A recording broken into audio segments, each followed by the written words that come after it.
We have a major update in a Marilyn Manson legal case where he actually faced criminal charges for an incident back in 2019 during one of his shows where he allegedly spit on a videographer who was contracted to work at the venue. We covered this at the time, and there were questions about whether or not he would face charges. Now, this comes amid a wave of legal challenges for Marilyn Manson, who has multiple women that have accused him of misconduct.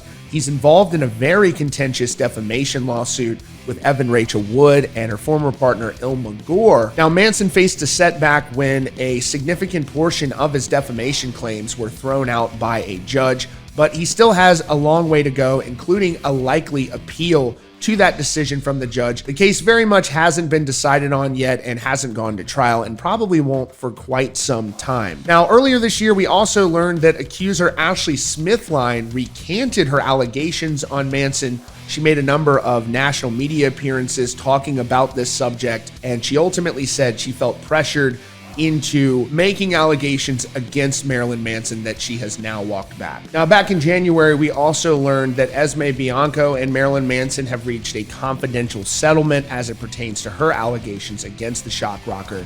And there's also an active criminal investigation where Manson's home was raided that still hasn't been decided upon by prosecutors yet. They said they're still reviewing the case. Ultimately, as a result of these allegations, Manson was dropped by his record label, Loma Vista Recordings, as well as CAA, who booked his performances. And Marilyn Manson has denied all of the allegations against him. So this situation in question happened on August 19, 2019 in New Hampshire. Marilyn Manson and Rob Zombie were on the co-headlining Hell Never Dies tour. Marilyn Manson was on stage performing. The affidavit says a videographer who was contracted at the Bank of New Hampshire Pavilion for the concert season was filming the show. Manson reportedly brought his face close to the camera and then he spit a loogie into the camera, which apparently hit the videographer's hands. They then said that Manson returned a second time and got close to the camera, covered one side of his nostril and blew it in the direction of the videographer. Now, Marilyn Manson's attorney Howard King has released a statement on this matter which says, "It is no secret to anyone who's attended a Marilyn Manson concert that he likes to be provocative on stage, especially in front of a camera.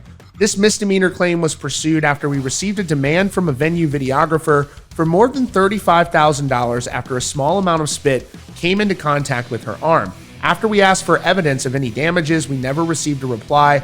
This whole claim is ludicrous, but we remain committed to cooperating with authorities as we have done throughout." Now, People magazine spoke to one attendee who offered a witness account saying he was spitting everywhere and one time it got on her camera, so she wiped it off and looked semi-irritated. He noticed this and kept purposely spitting on her camera. I think her final straw is that he got on the floor, got within 2 to 3 feet of her, and hacked a giant snot rocket at her, not the camera. She was pissed off and disgusted, so she stormed off, and he just laughed. Manson, as a result of this, was ultimately charged with 2 misdemeanor counts of simple assault after the videographer went to law enforcement. So that second misdemeanor charge is apparently going to be dropped as part of a negotiated plea deal. Manson is going to plead no contest to these charges, which means that he is not admitting any guilt, but while also stating that he will not contest the charges. Now, as a result of all of this, Marilyn Manson will face a $1,200 fine, and he will also do 20 hours of community service. There's a lot happening in the world of Marilyn Manson, so don't forget to subscribe to Rock Feed for more updates.